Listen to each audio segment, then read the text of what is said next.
안녕하세요. 조윤 목사입니다. 네, 오늘은 누가복음 12장 드디어 딱 반에 도달했군요. 누가복음 24장까지 있으니까 누가복음 12장 반 왔습니다. 누가복음 12장 말씀 1절로 12절에 있는 말씀을 함께 보면서 또 주의 은혜를 나누죠. 누가복음 12장입니다. 자, 1절부터 제가 12절까지 한번 읽어보겠습니다. 그동안에 무리 수만 명이 모여 서로 밟힌 만큼 되었더니 예수께서 먼저 제자들에게 말씀하여 이르시되 바리새인들의 누룩 곧 외식을 주의하라. 감추인 것이 드러나지 않을 것이 없고 숨긴 것이 알려지지 않을 것이 없나니 이러므로 너희가 어두운 데서 말한 모든 것이 광명한 데서 들리고 너희가 골방에서 귀에 대고 말한 것이 지붕 위에서 전파되리라. 내가 내 친구 너희에게 말하노니 몸을 죽이고 그 후에는 능히 더 못하는 자들을 두려워하지 말라. 마땅히 두려워할 자를 내가 너희에게 보이리니 곧 죽인 후에 또한 지옥에 던져넣는 권세 있는 그를 두려워하라. 내가 참으로 너희에게 이르노니 그를 두려워하라. 참새 5마리가 두 아사리온에 팔리는 것이 아니냐? 그러나 하나님 앞에서는 그 하나도 잊어버리시는 바 되지 아니하는도다. 너희에게는 심지어 머리털까지도 다 세신 바 되었나니 두려워하지 말라. 너희는 많은 참새보다 더 귀하니라. 내가 또한 너희에게 말하노니 누구든지 사람 앞에서 나를 시인하면 인자도 하나님의 사자들 앞에서 그를 시인할 것이요 사람들 앞에서 나를 부인하는 자는 하나님의 사자들 앞에서 부인을 당하리라. 누구든지 말로 인자를 거역하면 사하심을 받으려니와 성령을 모독하는 자는 사하심을 받지 못하리라. 사람이 너희를 회당이나 위정자나 권세 있는 자 앞에 끌고 가거든 어떻게 무엇으로 대답하며 무엇으로 말할까 염려하지 말라. 마땅히 할 말을 성령이 곧 그때에 너희에게 가르치시리라 하시니라. 예, 블라드미르 호로비츠라고 하는 이가 있습니다. 우크라이나 태생이죠. 이름을 보면 아시겠지만 미국인 피아니스트였는데요.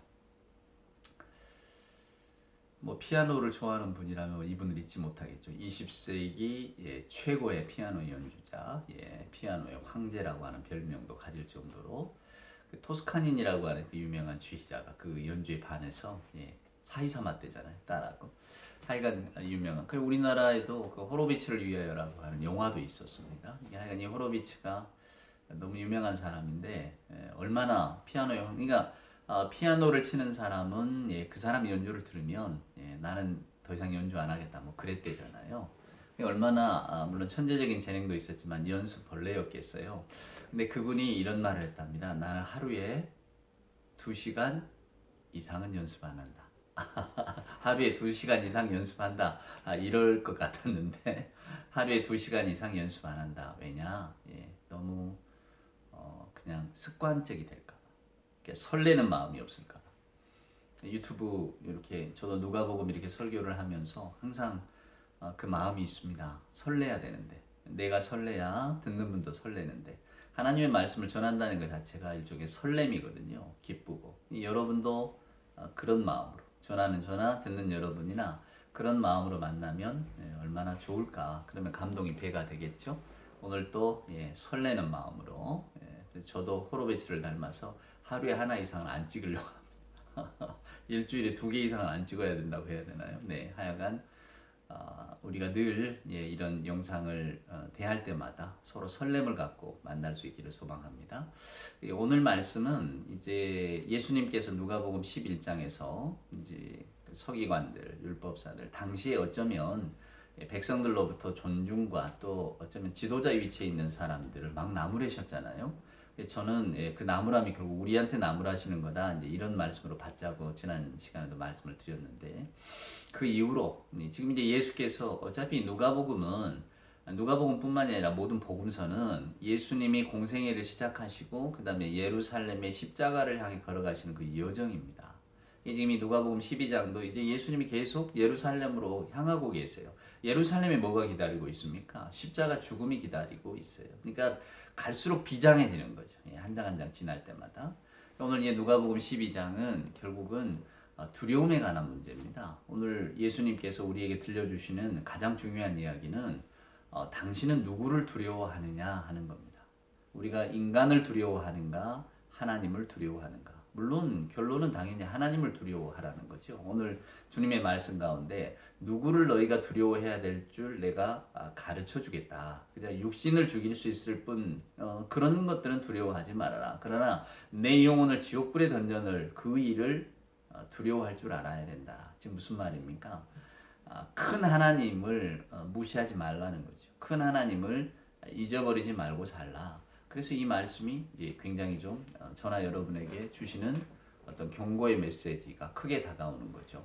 이 참새 비유가 나오잖아요. 뭐 마태복음에는 참새 2마리 한 아사리온 뭐 이런 이야기를 하는데, 아사리온이라는 게 데나리온의 6분의 1이니까 아주 그냥 미미한 어떤 액수죠. 근데 오늘 여기는 5마리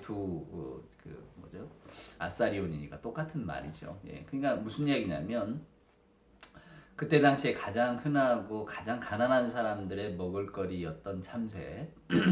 그 참새보다 너희는 더 귀하지 아니하냐. 하나님은 참새도 귀하게 여기시는데 하물며 너희일까 보냐라는 거예요. 그러니까 두려움에 앞서기 전에 이미 그 아버지 되시는 하나님의 그 큰 사랑을 우리가 기억하면 두려워할 게 없다는 거죠. 오늘 읽었습니다만 4절에 보면 내가 내 친구 너희에게 말하느니, 여러분 예수님이 우리에게 친구라고 말하는 건 여기밖에 없어요.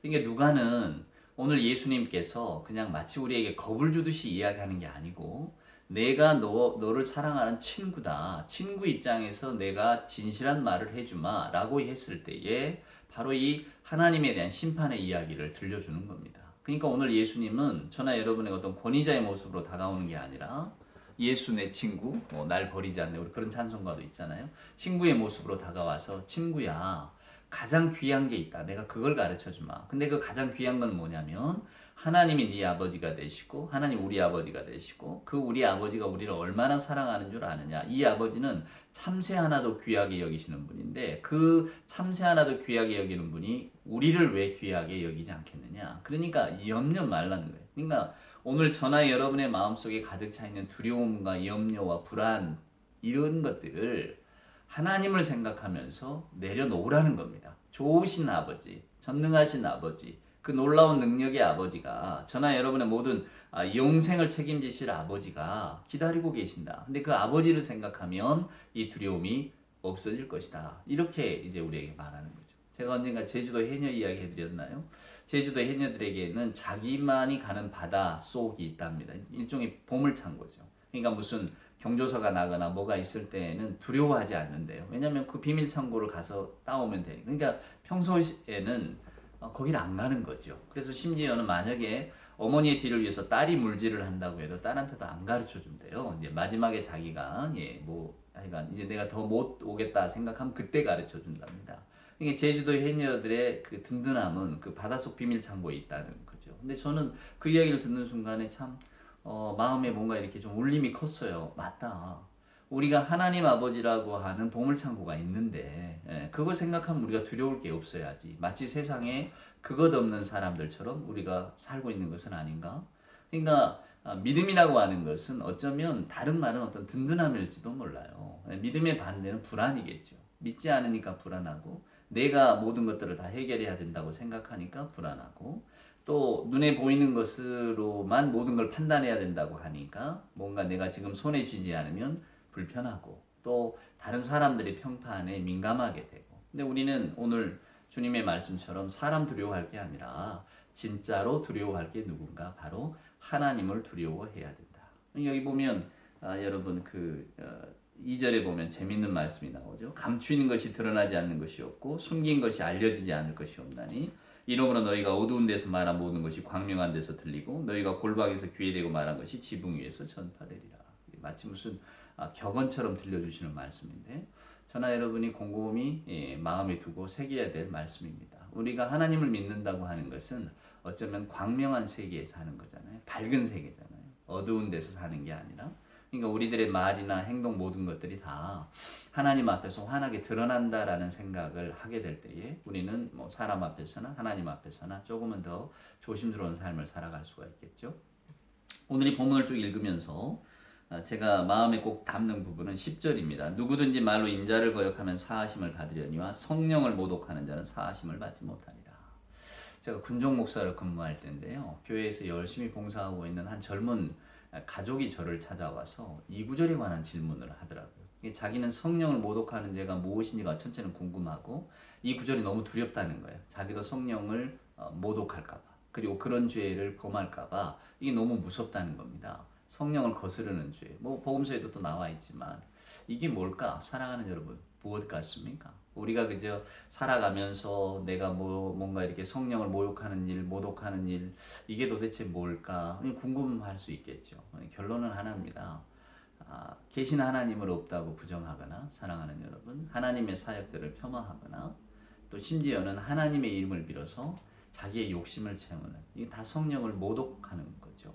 주의 영, 그 거룩하신 영을 아주 그저 이렇게 구정물 속에다 집어넣는 것 아니겠어요? 그리고 마치 자기가 하나님인 양 그런 사람 많습니다. 뭐 하나님을 자기가 부리는 사람처럼 이야기하는 아주 과대망상에 걸린 사람도 있잖아요. 다 성령을 모독하는 죄입니다. 큰 코 다칠 겁니다.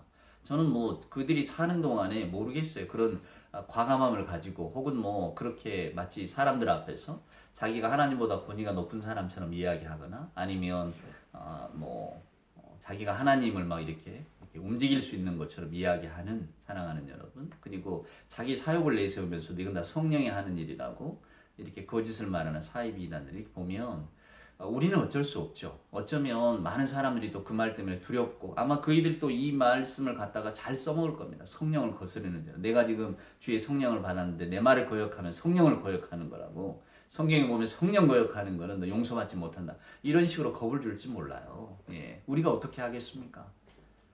그러나 하나님은 그들을 가만두지 않으십니다. 여러분 그 믿음을 갖고 사세요. 내가 순전하게 하나님을 믿고 우리야 뭐 하나님을 믿는다고 하면서도 이런저런 잘못 많이 저지르죠. 거짓을 말하기도 하고 또 내 유익 때문에 뭔가 내 욕심 때문에 하기도 하지만은 여러분 결정적으로 중요한 건 이겁니다. 우리의 연약함 때문에 우리가 아유야 이거 하나님 보시기에 또 하나님 앞에서 말하기에 사람들 앞에서도 말하기에 부끄럽다 하면서도 우리는 능히 그러한 일들을 할 수 있는 사람들이잖아요. 제가 주기도문 하면서도 말씀을 드렸지만 우리는 절대 남을 용서 못하면서도 저는 좀 용서해 주세요 이렇게 말할 수 있는 사람들입니다. 그게 우리들의 연약함이죠. 하지만 이건 이 성령을 모독하는 죄는 이 연약함을 넘어서는 겁니다. 간교함이에요. 교만함입니다. 내가 하나님을 혹은 나는 하나님 두려워하지 않아. 하나님 뭐가 있겠어. 나는 내가 그냥 하나님의 이름을 팔아서 내 사욕과 내 어떤 욕심을 채울 뿐이야. 내 목적을 이룰 뿐이야. 이런 사람들 성령을 모독하는 겁니다. 사랑하는 여러분. 그러니까 혹여 여러분들 이렇게 신앙생활을 순전하게 하시다가 이런 교만한 이야기를 듣거나 오늘 제가 말씀드린 것처럼 혹은 하나님의 이름을 팔아서 자기들의 어떤 야욕을 채우거나 또 뭐 욕심을 채우거나 혹은 다른 사람들을 미혹하거나 분하죠. 저는 목사 입장에서 더 분합니다. 하나님의 이름을 분명히 자기 개인의 욕심을 드러내면서 그 뒤에다가 하나님의 이름으로 감추고 말입니다. 너무 분하지만 저희는 어쩔 수 없잖아요. 그러나 주께서는 그 죄만큼은 용서하지 않으신다고 우리에게 약속하고 계시잖아요. 그러니까 이 말씀을 이렇게 두렵게 받는 분들은 이제 그런 말도 안 되는 그런 것들에 대해서 사랑하는 여러분, 우리는 분노하지만 우리가 어쩔 수 없다고 절망할 게 아니라 저거는 하나님께서 반드시 심판하실 거다. 얼마나 저게 무서운 죄인데 이런 마음을 갖고 계시면 되고요. 저나 여러분이 의도적으로 사랑하는 여러분, 오늘 이 이야기를 하는 저나 듣는 여러분이나 나는 하나님을 안 믿지 않지만 나는 내 욕심을 위해서 내가 하나님을 믿는다고 거짓말을 해야지 혹은 내가 하나님을 팔아서 내 어떤 경제적인 유익을 취해야지 이러지 않으시면 괜찮습니다. 그러니까 이건 다 잊어버리셔도 돼요. 그리고 저도 그때 저를 찾아왔던 그 가족들에게 이런 뜻으로 말씀을 드렸습니다. 그리고 오히려 평신도인 여러분들은 하나님의 이름을 팔아서 뭔가 자기 유익을 취하기가 목사들보다 훨씬 그런 상황들이 덜 되잖아요. 오히려 죄 받을 건 저희들이지 여러분들이 아니니까 염려 마시고요. 신앙생활 그냥 즐겁게 하시면 됩니다. 내가 뭘 잘못해서 하나님의 또 눈밖에 날까 두려워하지 않으셔도 돼요. 참새 하나도 귀하게 여기시는 하나님, 여러분은 더 귀하게 여기십니다. 그래서 마지막 11절과 12절에서도 주님이 결국 말씀하는 것은 두려워하지 말라거든요. 어떤 상황, 어떤 권세, 어떤 정치적인 권력 혹은 어떤 거대한 세상의 무서운 힘을 만나더라도 두려워할 것 없다. 우리 하나님은 더 크시다. 그러니 하나님을 아버지로 믿는 너희들은 염려 말고 안심하라. 이렇게 말씀을 해주십니다. 그래서 우리가 그러면 되겠구나. 나 그럼 하나님 믿을 거야. 나 하나님 믿고 나 두려워하지 않을 거야. 이렇게 생각하고 오늘 이 말씀을 그냥 딱 덮고 말까봐 이제 요 다음에 보면 부자 이야기가 나옵니다. 탐욕과 돈에 대한 이야기가 나와. 우리들의 가장 어떤 그 약점을 딱 붙들고 하시는 말씀이죠. 그러니까 어쩌면 우리들의 두려움은 무서운 위정자, 권력자보다는 돈과 관련된 데서 나올지도 모릅니다. 그래서 우리 주님이 요 다음에 비유를 들려주세요. 이 비유는 제가 다음 시간에 들려드리도록 하겠습니다. 하여간 오늘은 하나님, 사람 앞에서 두려움을 가질 것이냐, 내가 하나님 앞에서 두려움을 가질 것이냐, 이 양자택일의 순간에 저나 여러분이나 하나님을 크게 여기고, 하나님을 두려워하지 우리가 뭐 사람을 두려워할 건 없고, 하나님을 두려워하라니까 막 무섭고 떤다는 게 아니라 참새보다 더 우리를 귀하게 여기시는 아버지, 친구 되신 예수님이 우리에게 그렇게 가르쳐 주셨습니다. 그래서 오늘도 이 말씀 가운데 평안을 얻는 여러분이 되시기를 소원합니다.